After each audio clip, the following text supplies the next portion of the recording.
का हमारा टॉपिक है नंबर सिस्टम। ठीक है, सबसे पहले नंबर सिस्टम पे, जब नंबर सिस्टम का कोर कॉन्सेप्ट है उस पर 5-7-10 मिनट स्पेंड करेंगे। उसके बाद जो उनके मेन क्वेश्चन होते हैं आपके यूनिवर्सिटी में पूछे जाते हैं, गेट का पूछा जाता है, बेस कन्वर्जन, जो बहुत ईजी हो जाएगा इसके बाद। और सबसे पहले इसकी ज़रूरत भी है, तो 5 से 10 मिनट हम कोर कॉन्सेप्ट पे बात करेंगे। कोई भी टॉपिक होगा उसके कोर कॉन्सेप्ट पे बात करनी जरूरी है। ठीक है, क्योंकि ऐसे तो आप रेंडमली बुक से भी पढ़ सकते हैं।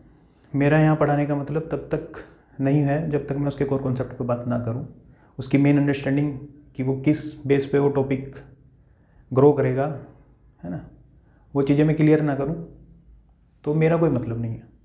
फिर तो आप किताब से पढ़िए, वो ज़्यादा बेटर है। ठीक है, तो आज का टॉपिक हमारा होगा नंबर सिस्टम का, और नंबर सिस्टम में आज बात करेंगे कोर कॉन्सेप्ट की। तो मेरा आपसे एक क्वेश्चन है, इस पे इसके कोर कॉन्सेप्ट पे बात करेंगे। तो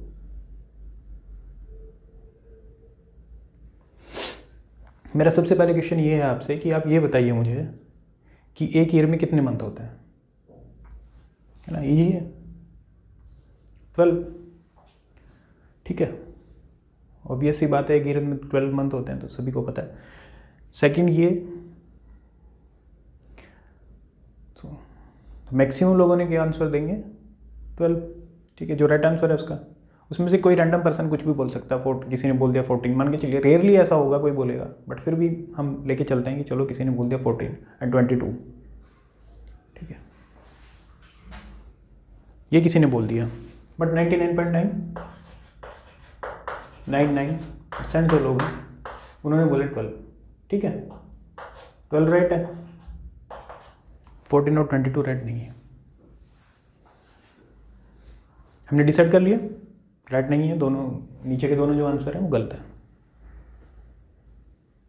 हमने किस बेस पे डिसाइड किया?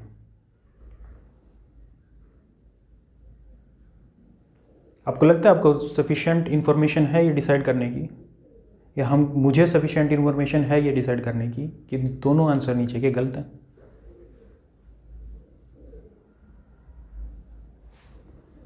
Number of months in year है ना, 12 है। ठीक है, बट 14 और 22 नहीं है। चलो इस बात पे थोड़ा सा इसको डिटेल से समझते हैं कि इसका मेन कंसर्न क्या है, मैंने ये लिखा क्यों है।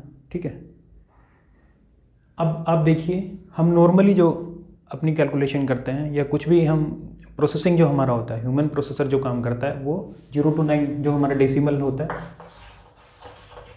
डेसिमल नंबर सिस्टम 0 to 9,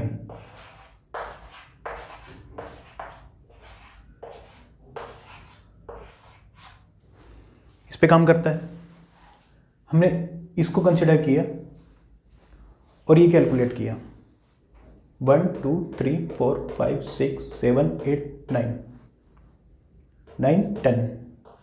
10 का मीनिंग होता है आपका, 10 का मीनिंग होता है आपका एक साइकिल कंप्लीट, एक साइकिल कंप्लीट, ये 10 का मीनिंग होता है आपकी एक साइकिल।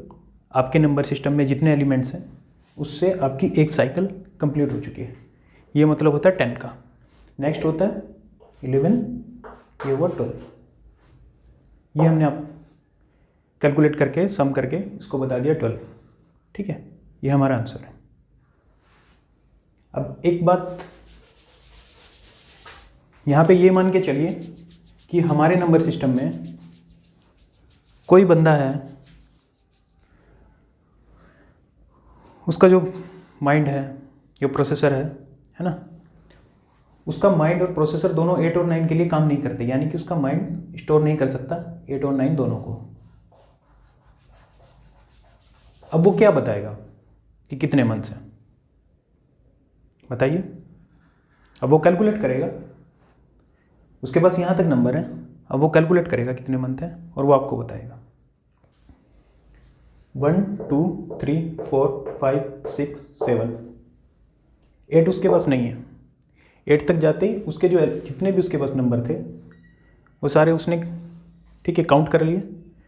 सो 1 2 3 4 5 6 7 8, 8 पर जाते ही उसके लिए क्या हो जाएगा, एक साइकिल पूरी और नेक्स्ट काउंटिंग स्टार्ट।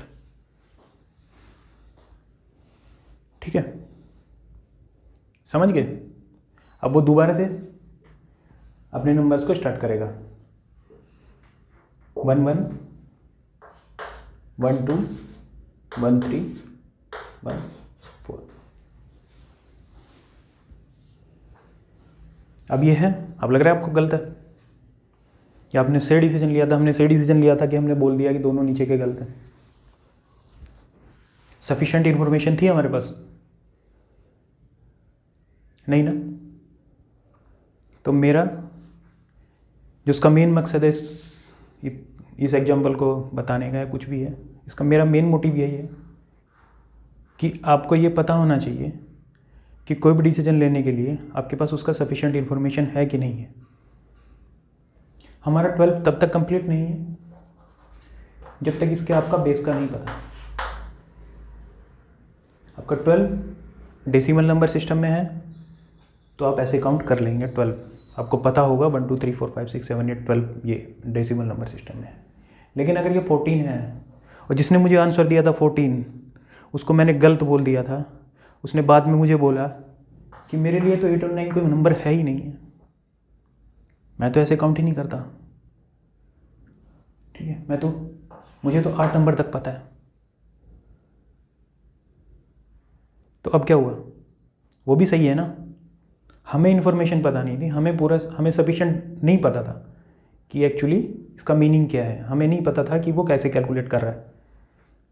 तो हमें जो भी नंबर देना है, जो भी नंबर हमारे पास होगा, हमें ये पता करने के लिए कि उसकी वैल्यू कितनी है, हमें उसके बेस का पता होना चाहिए। जब तक हमें उसके बेस का नहीं पता होगा, हमें उसकी वैल्यू नहीं पता होगा। ये दोनों नंबर एक ही है, 1 2 = 1 4। अगर मैं 12 = 14 कर दूँ, अभी मैं बोलूँ 12 = 14,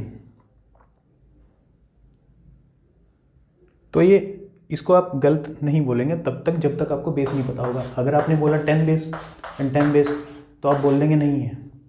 लेकिन 12 = 14 के इक्वल होने के चांस हैं अगर इसका बेस 10 है और इसका बेस 8 है।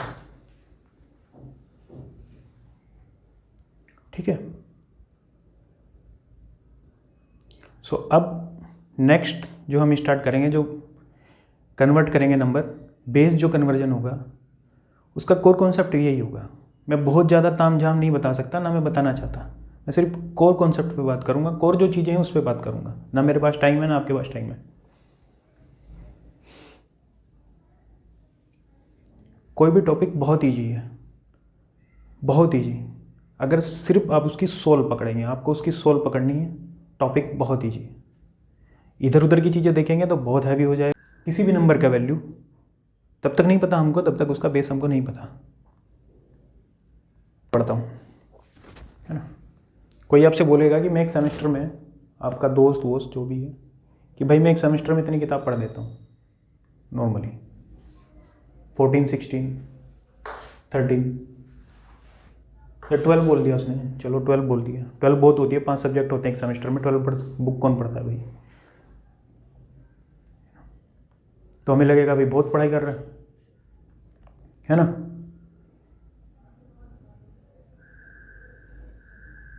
अगर वो बोलता है कि मैंने 12 किताबें पढ़ी है सेमेस्टर, तो हमें लगेगा ये तो बहुत पढ़ाई कर रहा है। लेकिन अब वो बोल रहा है, उसका नंबर सिस्टम ये है, उसे इससे ज़्यादा पता ही नहीं है। ठीक है, 0 1 2, इससे ज़्यादा उसे पता ही नहीं है। तो इसका वेट कितना हुआ? 2 + 3 5, जितनी आपने पढ़ी होगी। ठीक है, 5 सब्जेक्ट है, डेसिमल में